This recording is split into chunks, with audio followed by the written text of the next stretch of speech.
Bienvenidas y bienvenidos a su programa Ya lo dijo la Corte, en el cual analizamos los fallos emblemáticos, las sentencias más importantes del Tribunal Constitucional de México. En esta ocasión vamos a platicar con nuestros invitados de la sentencia mediante la cual se resuelve la acción de inconstitucionalidad 88/2016. Esta es una importante resolución de la Suprema Corte, una sentencia que nos va a indicar, nos va a dar algunas pautas sobre el principio de legalidad en materia penal, la forma en la que tienen que estar redactados los tipos penales y específicamente en tratándose de una disposición del Estado de Puebla que establecía una suspensión o cancelación incluso de la licencia de manejo. Bueno, ya nos lo van a explicar nuestros invitados. Le doy la más cordial de las bienvenidas al programa a Alejandro Félix González. Alejandro, qué gusto recibirte en tu programa, Ya lo dijo la Corte. ¿Qué tal, doctor? El gusto es mío. Buenas tardes. Qué amable, muchas gracias. Y también le doy la bienvenida al programa, a su programa Ya lo dijo la Corte, a Mariano Dávalos. Mariano, bienvenido. Gracias, doctor. Un gusto poder platicar con usted y sobre todo agradecerle el espacio que tenemos para poder platicar sobre sentencias y temas tan interesantes como el que nos ocupa. Qué amable, Mariano. Pues qué gentil por tan generosas palabras. Y empezamos contigo, Mariano.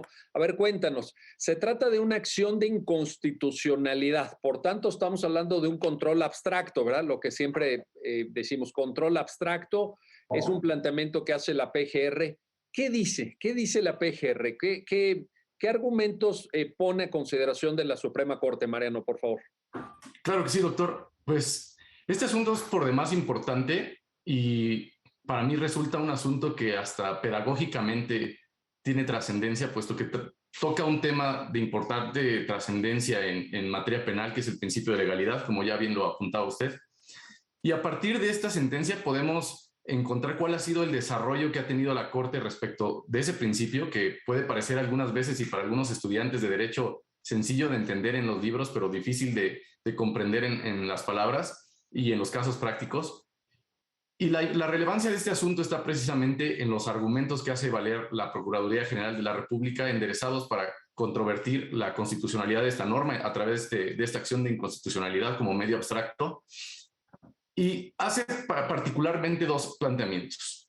El artículo 85 bis 2, segundo párrafo, perdón, del Código Penal para el Estado de Puebla, en ese entonces, porque ya ha sido reformado, establecía que cuando se cometía el delito de imprudencia que causara homicidio o lesiones, y las lesiones que causaran una afectación a la vida, una enfermedad mortal o la pérdida de algún miembro, una lesión verdaderamente grave, así tipificada, además de la pena de prisión que tenía que conmutar la persona que cometiera el delito, se le suspendería la licencia. Pero respecto a esta suspensión de la licencia no se establecía un plazo máximo ni un plazo mínimo. De ahí que los conceptos de invalidez esgrimidos por la Procuraduría General de la República iban enderezados en dos sentidos. El primero de ellos era que no se establecía este limitante temporal tanto en el mínimo como en el máximo dentro del tipo penal y la consecuente pena. Y el segundo argumento, el segundo concepto de validez, encaminado a controvertir un principio de división de poderes. La Procuraduría General de la República señalaba que el juzgador, al momento de determinar cuál sería la temporalidad de esta pena, como se establecía en el Código, sería el juzgador quien le correspondía determinar esa temporalidad y por tanto se estaba afectando una función que era primordialmente del Poder Legislativo. Entonces son estos dos argumentos de los cuales se hacen valer para controvertir la constitucionalidad de esta norma y a partir de ahí nace el estudio de la Suprema Corte, del cual ya iremos platicando más adelante. Perfecto, muchísimas gracias, Mariano, por esta primera aproximación a los argumentos, a los planteamientos argumentativos de invalidez que formula la entonces Procuraduría General de la República, ahora Fiscalía General de la República. Y voy contigo, Alejandro Félix González, para diferenciar, tal vez sea importante, ya Mariano nos acaba de dar una muy clara síntesis del meollo de la norma, pero te quiero específicamente preguntar, Alejandro, lo siguiente. En este segundo párrafo del artículo 85 bis del Código Penal del Estado de Puebla, creo que vale la pena diferenciar entre dos sanciones y las dos ameritan un análisis tal vez por separado. Quisiera en esto escuchar tu opinión, obviamente. Por un lado, dice el tipo penal la suspensión de la licencia para conducir vehículos automotores. Esa sería la primera. Pero luego hay una segunda que dice, así literal, la cancelación. Pero pues evidentemente son dos cosas diferentes, ¿verdad? No cabe confundirlas. Danos ahí una pista, Alejandro, sobre esta redacción del artículo que estamos analizando. Sí, cómo no, doctor, gracias. Como sabemos, la norma tiene que estar pues, tipificada de cierta forma por el legislador para dotarle la oportunidad a los juzgadores, a los operadores jurídicos, de poder graduar la comisión de un delito, de poder graduar una sanción. Y en este caso, efectivamente, como mencionas, doctor, tenemos dos aspectos, ¿no? El segundo párrafo del artículo 85 bis del Código Penal de Puebla nos establece efectivamente que además de la pena de prisión que ya se establece en el primer párrafo, pues podrá suspenderse o cancelarse la licencia de conducir vehículos automotores. Y esto permite al operador jurídico, pues obviamente dependiendo de cómo califique, cómo gradúe la sanción, podrá estimar si se suspende o si se cancela. Pero un aspecto importante a dilucidar aquí es que la propia Procuraduría General de la República pues menciona que se trata de una pena autónoma y en la cual, como establecía y bien ya mencionaba Mariano, pues no tenemos los elementos de mínimo ni máximo de la temporalidad de la sanción. Entonces, por tanto, el operador jurídico no podría invadir la esfera de división de poderes, por así decirlo, en el sentido de el legislar. O sea, al no tener un mínimo y un máximo, el operador jurídico tendría que tomar atribuciones que no le pertenecen, que sería determinar en qué momento o hasta qué mínimo, hasta qué máximo, ¿no? Entonces, ese también es un concepto de invalidez que hace valer la Procuraduría General de la República, porque nos dice, sí tenemos dos aspectos, suspensión y cancelación, pero no nos establecen los elementos mínimos y requisitos que le den claridad y certeza a este tipo penal, y por lo tanto también pues, carece de esta taxatividad, ¿no? De la exacta aplicación de la ley. Ahí está la cuestión. Ahora, regreso contigo, Mariano, para plantearte lo siguiente. En la sentencia se cita una tesis jurisprudencial que viene de 1995, de mayo de 1995, que creo que vale la pena que las personas que están viendo el programa la conozcan, sepan de su existencia, porque da una configuración del principio de legalidad en materia penal que se proyecta, como ustedes dos ahora lo acaban de señalar, desde luego al momento aplicativo de la norma, a los operadores jurídicos que aplican la norma, pero esta tesis dice, también se proyecta al autor de la norma. A ver, cuéntanos esa parte, Mariano, por favor. Claro que sí, doctor, con mucho gusto. Y efectivamente, como usted lo precisa, es la tesis 9/95, con número de registro 200381 digital, por si alguien tiene del auditorio la necesidad de acudir a ella y ahondar más en su contenido. En esta tesis, la línea jurisprudencial de la Corte se establece en el sentido de desarrollar cuál es ese principio de legalidad que prima en materia penal. Tenemos que recordar que el principio de legalidad en materia penal tiene una naturaleza de defensa hacia la persona. Parte de la idea que el ciudadano no solo tiene que estar protegido a través del derecho penal, sino que a la par se le tiene que proteger del derecho penal. Es una dualidad, es una característica muy importante que tiene el principio de legalidad y que incluso ha tenido una trascendencia a lo largo de muchísimos años. Tenemos como antecedentes históricos, por ejemplo, desde la Constitución de Maryland en 1776, por ahí son los primeros asomos que el mismo Claude Roxy nos habla de la aparición de este principio de legalidad en la norma penal, y que a lo largo de tantos años y de tanta doctrina y de tanta academia y de tanta aplicación por parte de los órganos jurisdiccionales ha ido evolucionando. En un principio solamente se decía que no hay una pena sin ley, no hay un crimen sin ley y no hay una pena sin ley. Era este dogma que se tiene establecido en materia penal, nulen crimen sin el eje y nulan pena sin el eje. Sin embargo, a lo largo de toda la labor jurisdiccional, no solamente en el Estado mexicano, sino en muchísimos países y por muchos doctrinarios, se ha desarrollado este principio. Y en particular también lo hace nuestra Suprema Corte. Nuestra Suprema Corte retoma ese principio de legalidad, retoma los antecedentes históricos que tiene el principio de legalidad, la necesidad de para la protección de los derechos humanos, a pesar de que en 1995 no teníamos esta concepción bajo la reforma de 2011, sin embargo eran los asomos ya de la protección de la persona humana. Y lo que hace es decir que este principio de legalidad no solamente prohíbe al aplicador de la norma imponer una sanción por analogía o por mayoría de razón. Le da un sentido mucho mayor y habla de las obligaciones que tiene el legislador para poder realizar una configuración normativa. Es decir, tiene que ver mucho con la técnica legislativa, con la taxatividad y con todos estos principios que parten de la idea de cuál es la labor correcta y adecuada del legislador y que en su momento será sujeta a un control de constitucionalidad abstracto en caso de que alguien así lo determine. Y precisamente al determinar este contenido y alcance, lo que dice la Suprema Corte en palabras cortas es: tiene la obligación el legislador de emitir normas claras en las que se precisen las consecuencias del actuar del sujeto infractor y a su vez evitar la incertidumbre. Son dos principios que se pueden advertir muy sencillos y que en algún punto pueden ser calificados incluso de morales por las características de objetividad que le da.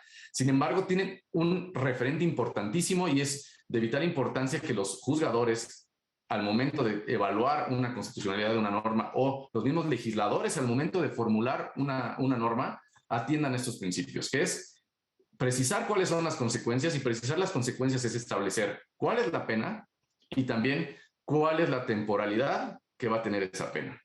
Ello con la finalidad, como ya se dijo, de evitar la incertidumbre en el gobernado.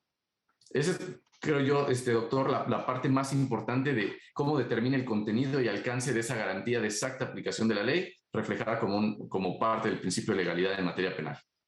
Oye, y qué importante lo que dijiste de proteger al ciudadano a través del derecho penal, pero también del derecho penal, porque me recordó esa famosa frase de Luigi Ferrajoli, este gran jurista italiano, en esa magna obra que se llama Derecho y Razón, cuando dice: la historia del derecho penal es una historia de horrores y la historia del proceso penal es una historia de errores, dice Ferrajoli en ese libro, y creo que tu comentario nos alerta sobre estas precauciones que a veces en el debate político, lo digo con respeto, pero se olvidan por nuestros legisladores y pues terminan poniendo tipos penales como el objeto de análisis de esta sentencia. Ahora, Alejandro, te pregunto entonces, aquí el mensaje que está enviando la Corte en la sentencia, a reserva de que ahorita vamos a ir detalladamente viendo los argumentos, estoy hablando todavía en general,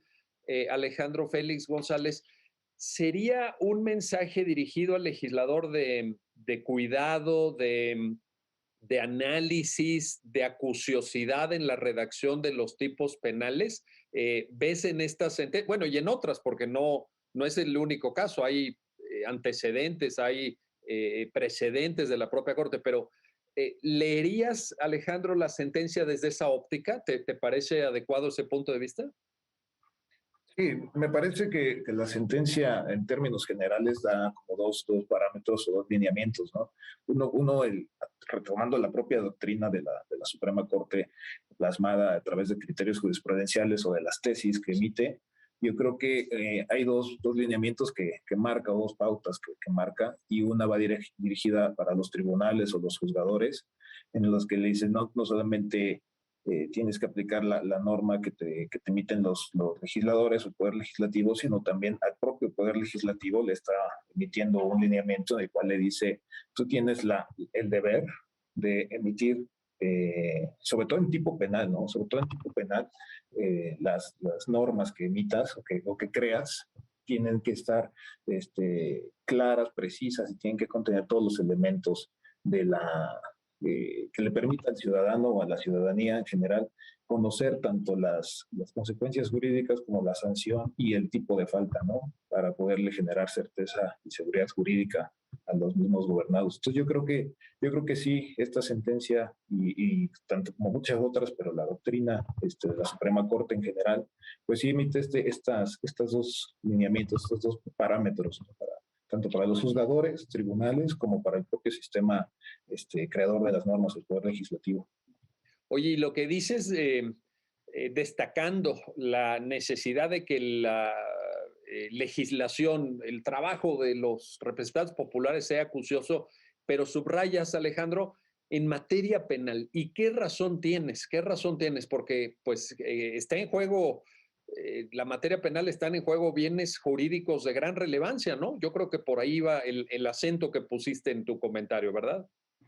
Sí, claro, en materia penal, como bien sabemos, pues están implícitos pues la libertad de las personas, ¿no? O sea, se meten como pena máxima puede ser la privación de la libertad de una persona de cometer cierto tipo penal, cierto delito. Entonces, con mayor razón, por la importancia de la materia, es que el legislador tiene que ser particularmente detallado en este tipo de normas y por lo mismo el artículo 14 constitucional pues establece este principio de legalidad que después veremos se divide en tres ramas, ¿no? Pero una de ellas sería la exacta aplicación de la ley. La exacta aplicación de la ley. Muy bien.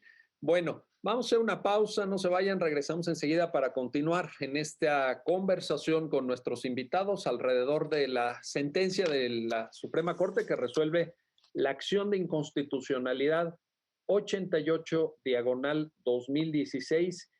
Y este tema que ya lo escucharon, ya lo comentaron nuestros invitados, pues se proyecta a la aplicación de la norma penal, pero también a la creación de la norma penal, a la manera en la que los tipos penales quedan redactados, que no puede ser una manera ambigua, abstracta, arbitraria, caprichosa incluso.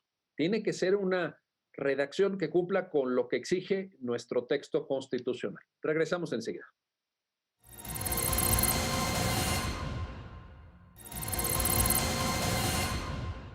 Ya estamos de vuelta, ya estamos de regreso en su programa, ya lo dijo la Corte, para continuar en la conversación con nuestros invitados sobre los alcances, los significados de esta importante sentencia, la que resuelve la acción de inconstitucionalidad 88 diagonal 2016. Regreso contigo, Mariano Dávalos, para plantearte lo siguiente. Vamos ahora sí con un poquito de detalle a este artículo del Código Penal del Estado de Puebla, artículo impugnado por la Procuraduría General de la República, el 85 bis.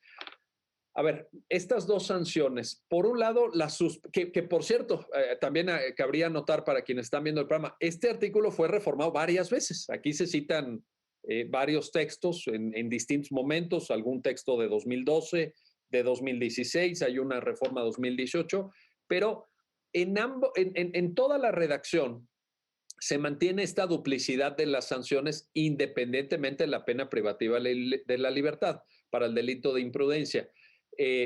Suspensión y cancelación.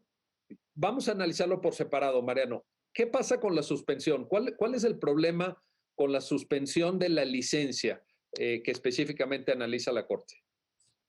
Claro que sí, doctor. Es un importante referente el establecer precisamente que adquiere una dualidad esa pena que contempla el artículo. La técnica legislativa con la que fue elaborado este artículo del Código Penal, que posteriormente fuera reformado y que eso también es un punto muy importante en tratándose de acciones de inconstitucionalidad, pero ahorita no nos ocupa en específico, es precisamente la idea de suspender y de cancelar. Hay que recordar que el manejar un vehículo es una actividad que todos tienen permitida, pero que el Estado la regula a través de una licencia o de un permiso de conducir, dependiendo el estado en el que se encuentre. Pero es una actividad a la cual el Estado le determina imponer un límite a través del cumplimiento de ciertos requisitos para poder manejar ese vehículo. Habrá estados de la República en los que se requiere un examen de manejo, de demostración de habilidades. Habrá algunos estados donde sea un poco más laxa la parte este tipo de actividades, como por ejemplo en la Ciudad de México, que basta y acudir a la oficina de gobierno y solicitar la licencia de conducir, te toman la fotografía y basta con ello.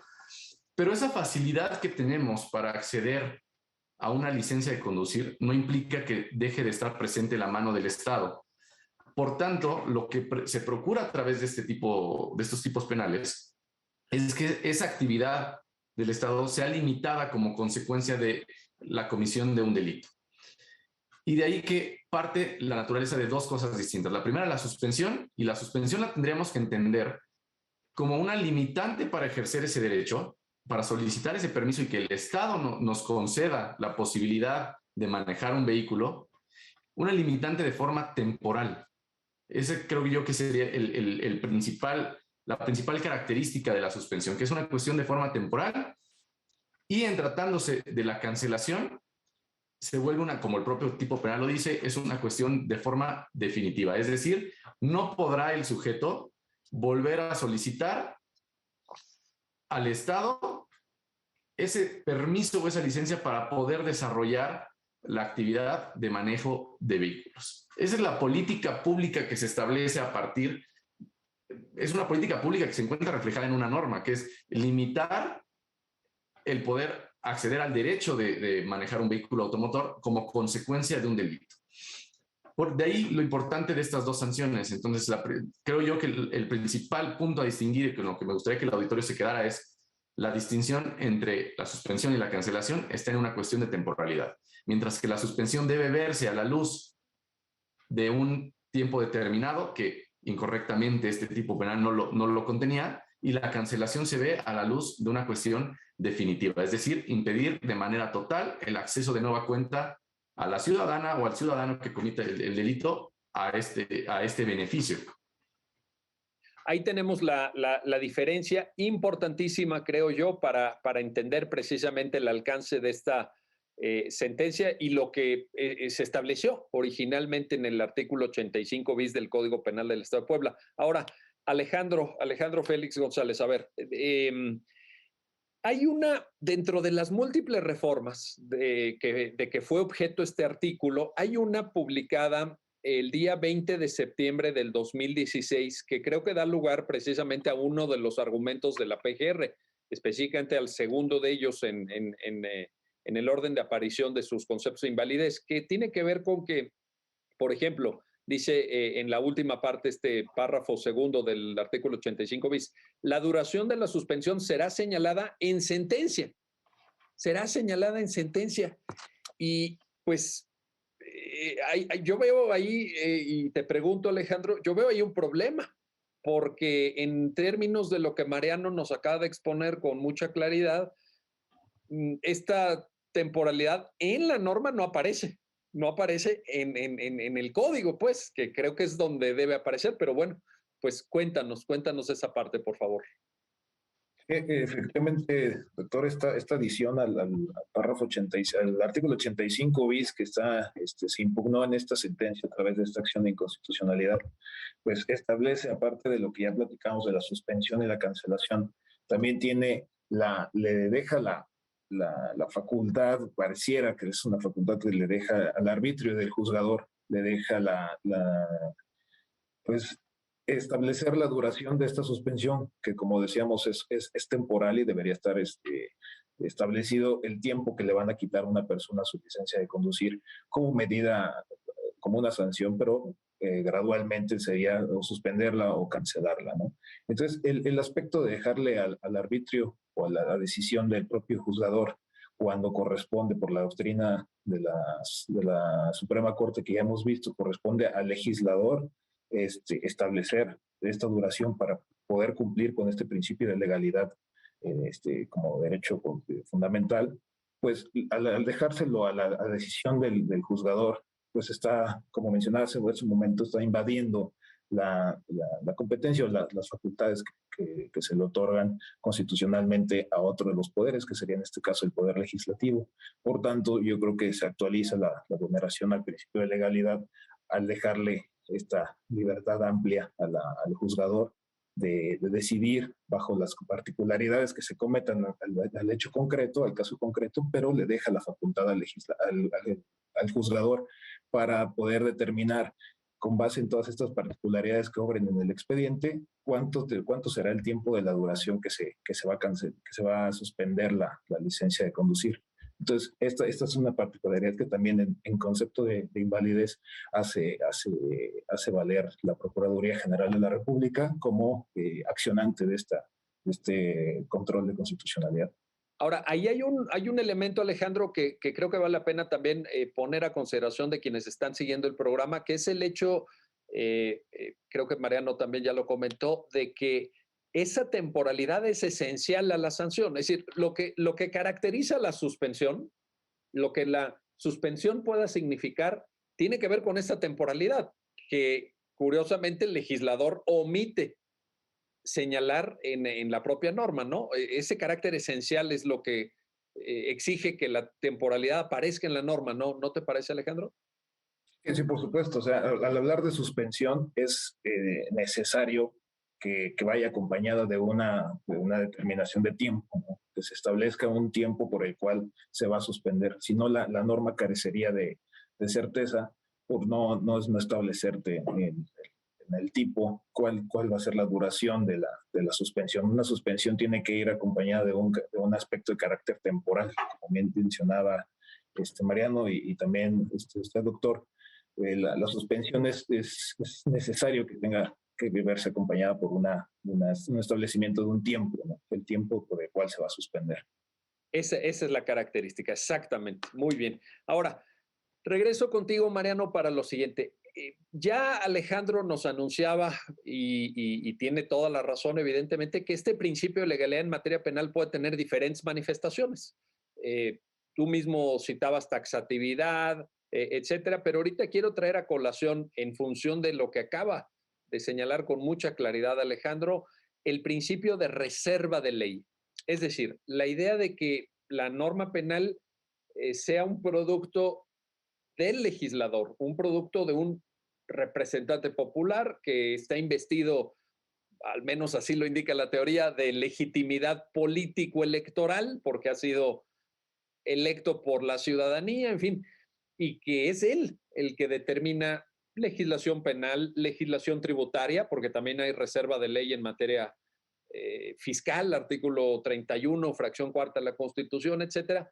Pero en este aspecto que Alejandro comentaba de la temporalidad, ¿no te parece, Mariano, que nos acercamos a esa vertiente de la legalidad penal, a la reserva de ley de decir, no, esa temporalidad no la puede determinar el juez, esa temporalidad tiene que estar en la norma, porque si no, falta algo ahí, se está vulnerando? Coméntanos al respecto, Mariano, si fueras tan amable.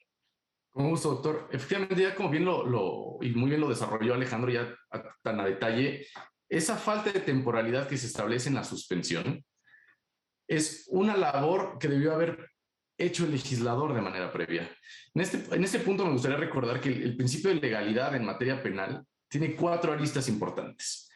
El primero, que es la prohibición de imponer una pena por analogía y de no agravar una sanción ya descrita en la ley, que es el segundo.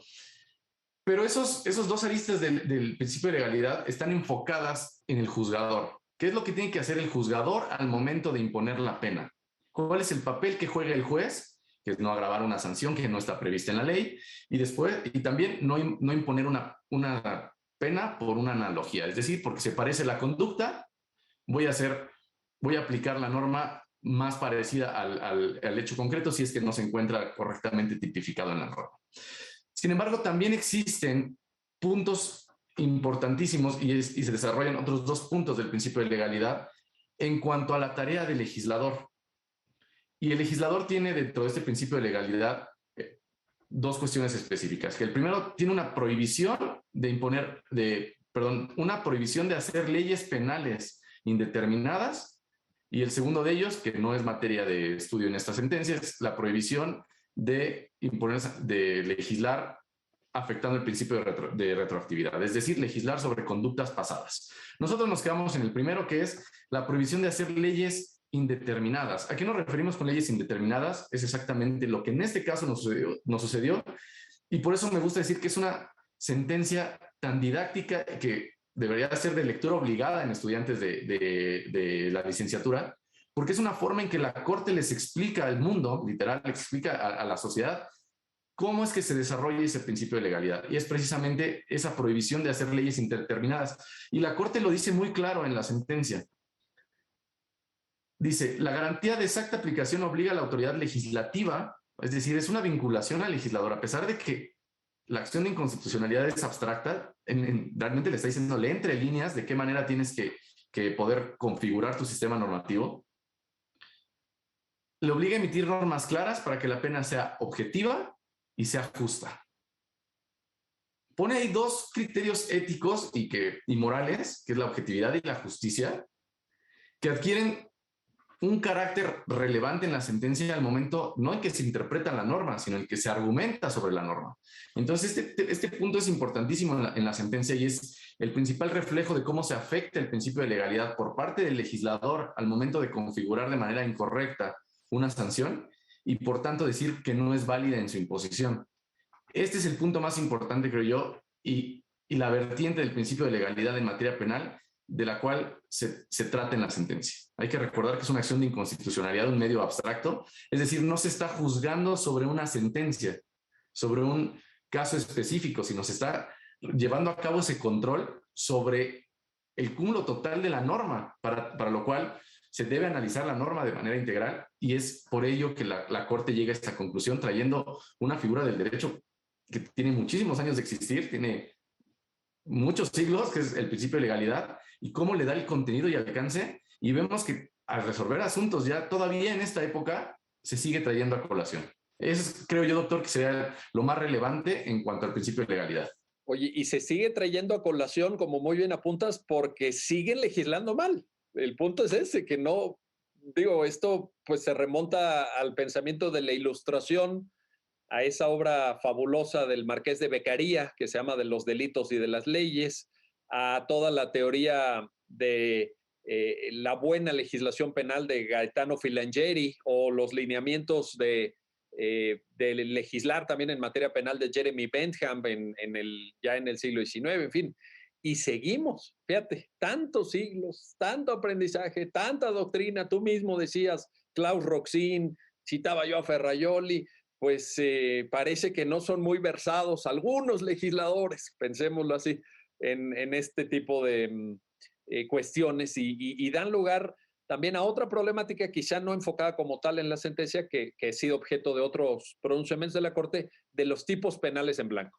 Y ahí es donde preocupa esta laxitud en la redacción de tipos. Ahora, Alejandro, voy de regreso contigo para lo siguiente.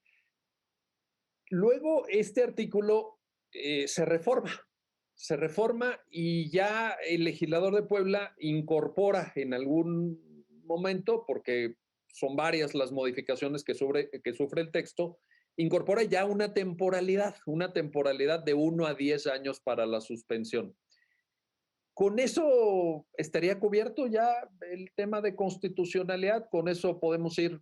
Pues finalmente hay un mínimo, hay un máximo. ¿Con eso nos vamos, Alejandro? ¿Es correcta esa tarea de reforma del legislador poblano?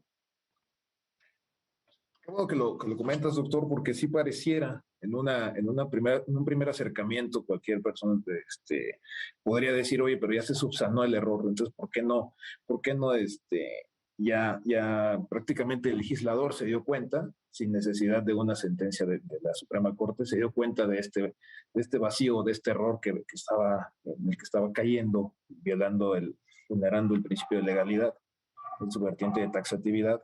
Pero no, más bien, cuando se trata de leyes o de normas de tipo penal, no puede darse la actualización de una causal de improcedencia por cesación de efectos, que es como lo conocemos aquí en el mundo jurídico. La cesación de efectos se da pues justamente porque pareciera que ya te subsanaron el error que en un principio se invocaba, ¿no? Del cual se presentó esta acción de inconstitucionalidad.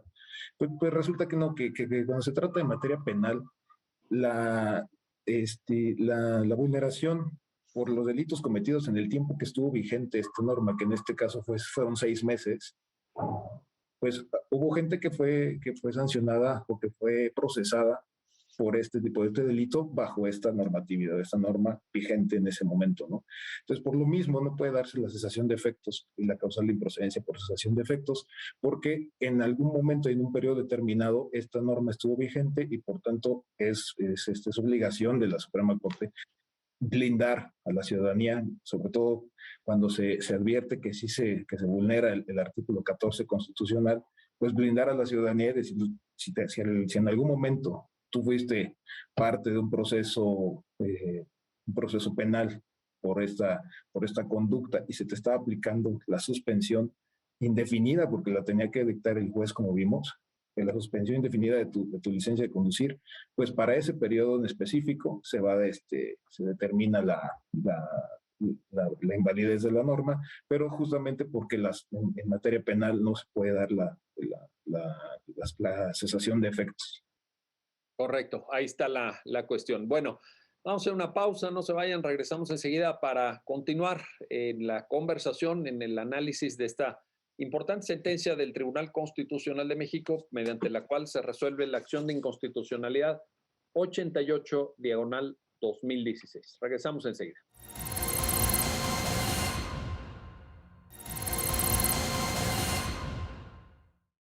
Ya estamos de vuelta, ya estamos de regreso para esta tercera parte en la conversación con nuestros invitados sobre la acción de inconstitucionalidad 88/2016.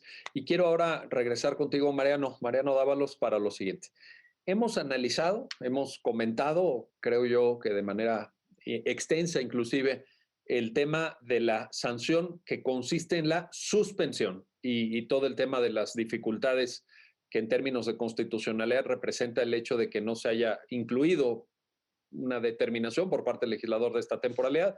Pero ahora quiero plantearte la segunda sanción, porque también genera problemas y a la PGR le alertó el hecho de que se diga en este artículo 85 bis, párrafo segundo del Código Penal del Estado de Puebla, que se cancela, así, tal cual, se cancela la licencia. A ver, ¿qué problemas, Mariano, suscita esa determinación del legislador poblano, por favor?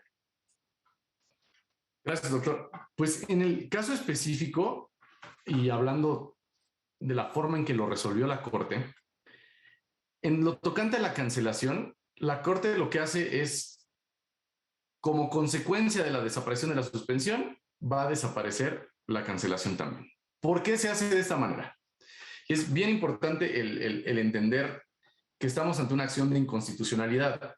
A diferencia de por ejemplo, si hubiera sido un amparo contra leyes, que es no aplicar el artículo y sustraerlo de la esfera jurídica del gobernado al caso en específico y simplemente hubiera resultado en una modificación de la sentencia, al tratarse de un medio tan abstracto, tan general, tiene que abarcar esta sentencia múltiples posibilidades de las personas que vayan a resultar beneficiadas de esta. Como bien lo decía Alejandro, a pesar de que se modifique el artículo, sí hay situaciones de derecho que siguen siendo afectadas por esta norma declarada inconstitucional. Entonces, en tratándose de acciones de inconstitucionalidad, cuando se ordena la supresión de un párrafo en el texto legislativo para la comprensión de la generalidad, la Corte hace un ejercicio muy específico, en decir, si nosotros ordenamos que se suprima la cuestión de la suspensión por no contener una temporalidad, el efecto inmediato en la lectura y en la redacción del tipo penal va a ser que la sanción aplicable sea la cancelación. Imagínate.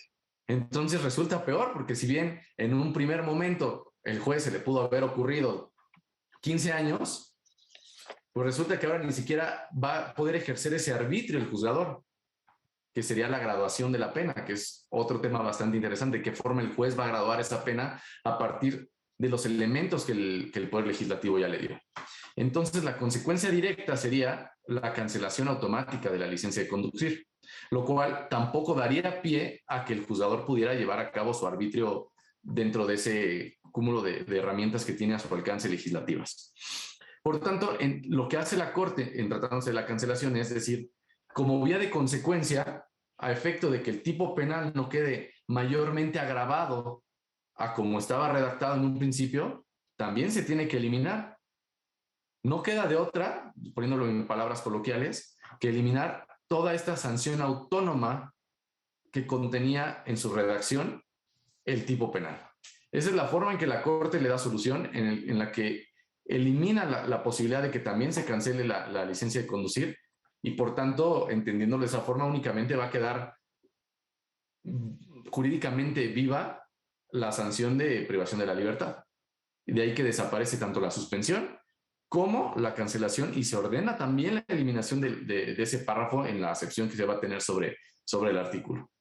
Oye, esto que mencionas, fíjate, es verdad, ya leyendo con mucha atención el párrafo, porque la manera en la que quedó redactado, por ejemplo, después de la reforma del 31 de marzo de 2017, le permitía al juez, en efecto, optar o por la suspensión o por la cancelación. Hay una disyunción, el legislador pone la palabra o, y claro, cuando la Corte dice, dado que la suspensión está indeterminada en su temporalidad, la sacamos por inconstitucional, pues todo lo que se produce es el efecto que tú señalas, la agravación de la sanción, porque entonces ya directo nos vamos a la cancelación, ya no hay paso intermedio. Ahora, aquí viene el tema, Alejandro, el propio Mariano lo apunta, de la gradualidad.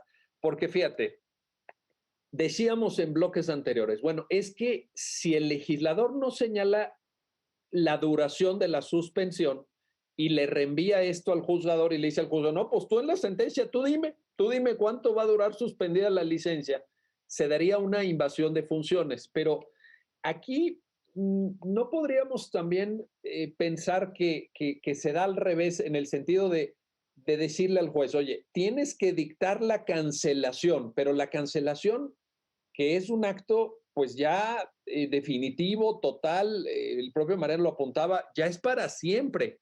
Ahí tampoco hay graduación. O sea, ¿no te parece, Alejandro? Ahí también hay un tema de que dejas al juez pues sin margen de movilidad, porque incluso en la suspensión dices, bueno, de 1 a 10 años, bueno, pues a lo mejor 5 años, a lo mejor 3, a lo mejor 1 y medio, ¿no? O 8, vaya, tienes margen, pero en la cancelación no tienes margen. Cuéntanos, Alejandro, ¿qué opinas sobre esta parte? Efectivamente, doctor, considero que efectivamente la graduación o la graduabilidad de las penas es una herramienta que le permite, es pues un trabajo de dualidad, por así decirlo. El legislador establece en la norma el margen de movilidad que va a tener un juzgador para poder emitir una sanción. Y esto es porque en el ius puniendi y en todos los procedimientos sancionadores, también del orden penal, pues existe la calificación de la falta y también la individualización de la pena. La individualización de la sanción, de la pena, se da conforme a las particularidades de los hechos. Se dio a tal hora, se hizo conforme con estos elementos, con estas características, y el hecho de en esta norma que hubiera quedado nada más la cancelación como única vía para poder sancionar por la vía administrativa, por así decirlo, porque la otra iba a ser la pena privativa de la libertad, pues al dejarle nada más la única opción al juzgador de cancelar, la misma corte dijo, se tiene que hacer una invalidez por extensión de efectos.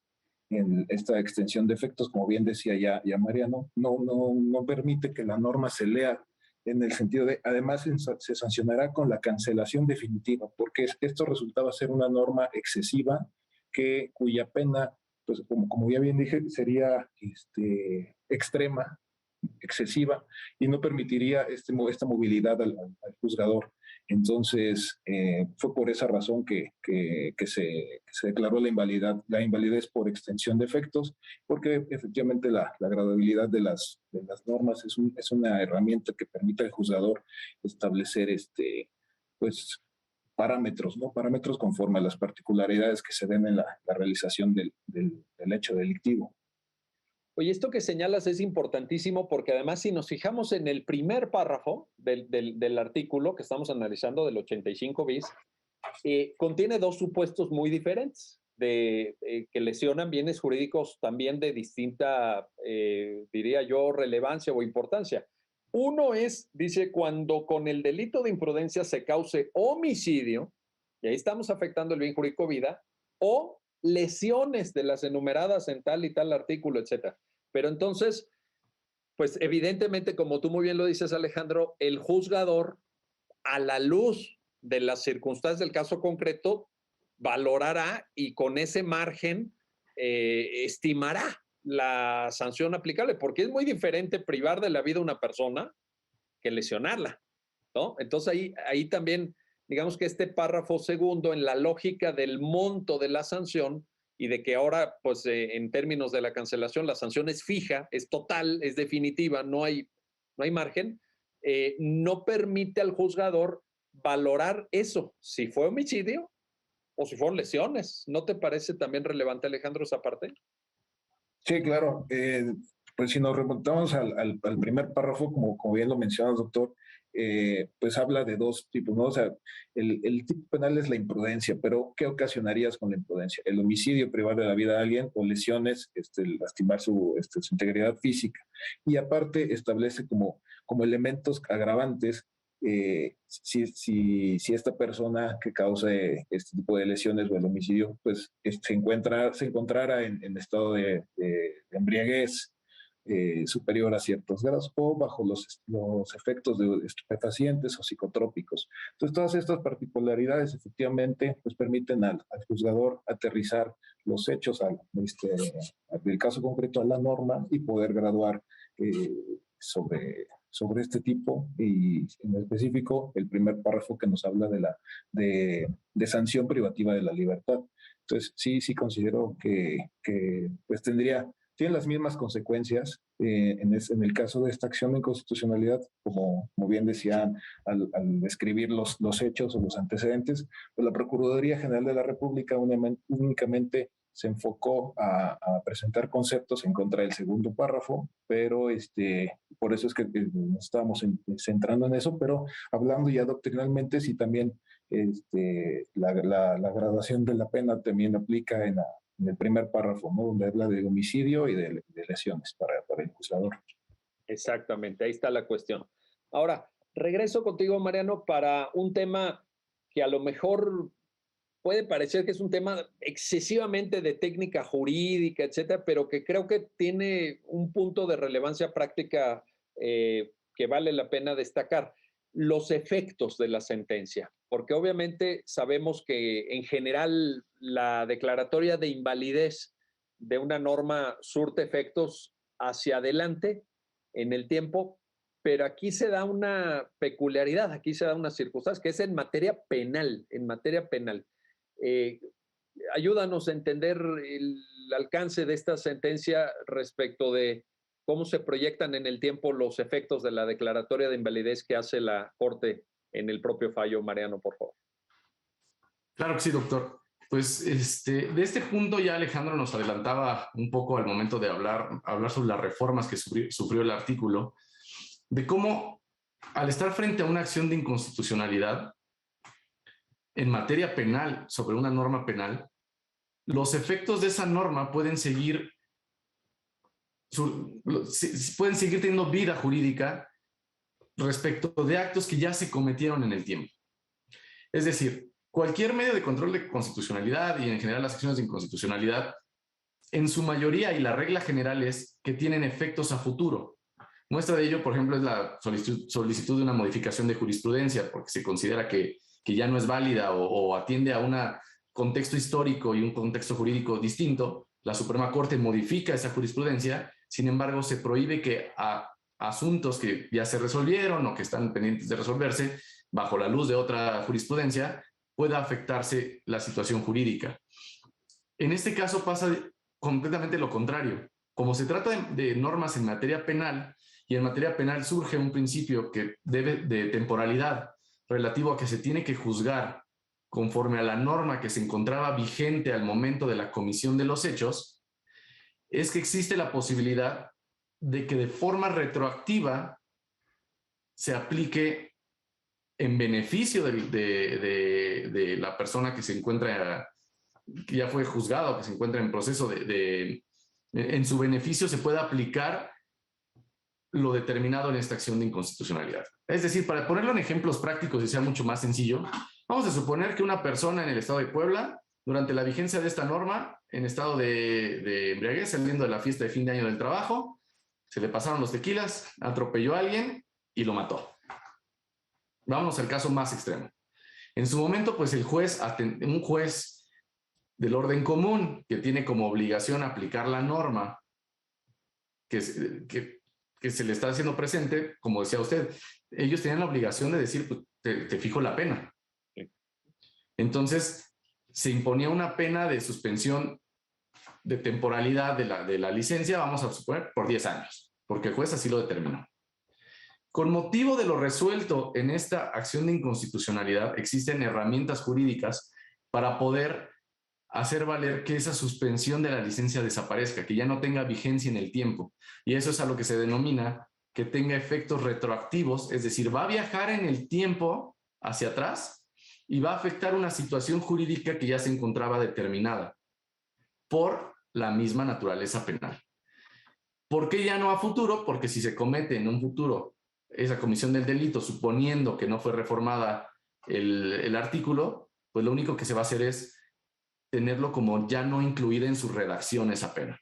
Esa es la diferencia y espero haber sido claro, si no es que los enredé un poquito más con el ejemplo, pero haber determinado como una situación jurídica que ya ocurrió y que incluso ya se pudo haber determinado puede ser modificada con motivo de esta acción de inconstitucionalidad. Ese es el efecto retroactivo que se da y parte muchísimo de lo que ya nos había explicado Alejandro, de esos principios en materia penal, y de ahí que el efecto que la Corte imprime, y así lo dice tal cual, cito al texto, invalidez que surtirá efectos retroactivos por el mismo periodo señalado anteriormente, del 21 de septiembre de 2016 al 31 de marzo de 2017.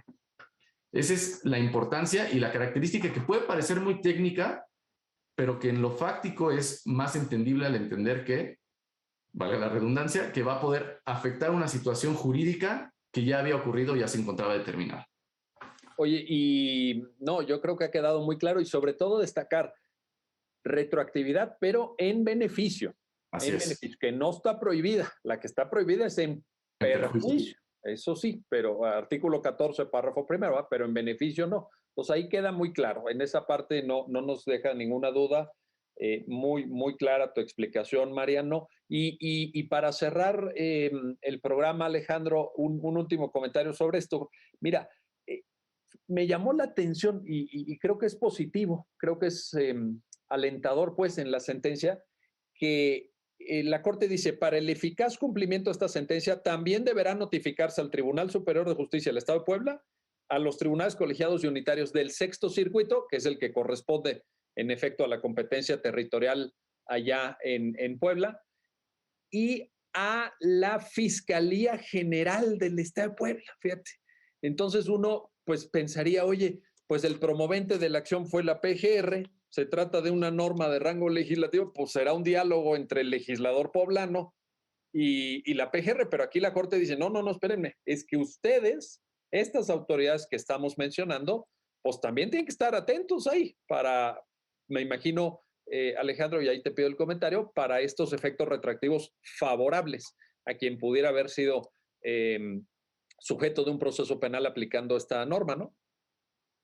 Efectivamente, doctor, como comentas, una cosa es la persona legitimada o la autoridad legitimada para presentar esta acción de inconstitucionalidad, que en su caso fue la entonces Procuraduría General de la República, porque estamos hablando del año 2016, ahora Fiscalía, pero los efectos efectivamente también, o sea, impactan a las autoridades locales, ¿no? Aquellas autoridades que tienen injerencia en el aspecto penal dentro del Estado de Puebla. Y por eso es que la propia sentencia establece que se tiene que notificar a todas aquellas autoridades, entre ellos juzgados de distrito, tribunales, Tribunal Superior de Justicia del Estado de Puebla y sobre todo a la Fiscalía General del Estado de Puebla como perseguidora de los delitos, ¿no? Bueno, como aquella que inicia un proceso penal.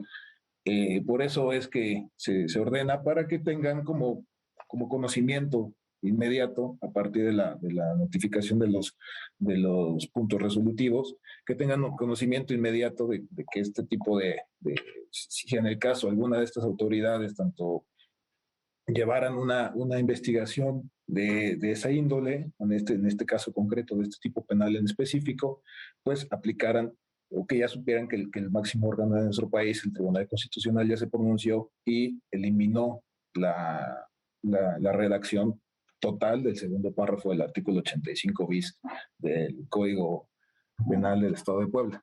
Esa sería la intención de la propia sentencia.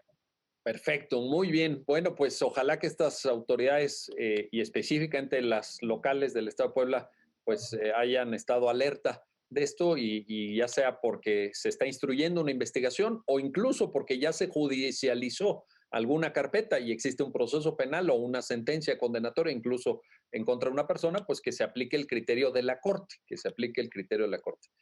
Mariano Dávalos, Alejandro Félix González, gracias. Gracias a ambos por ayudarnos a entender los alcances de esta sentencia y gracias a usted que hace posible su programa, ya lo dijo la Corte, en el cual analizamos los fallos emblemáticos, las sentencias más relevantes del Tribunal Constitucional de México. Hasta pronto.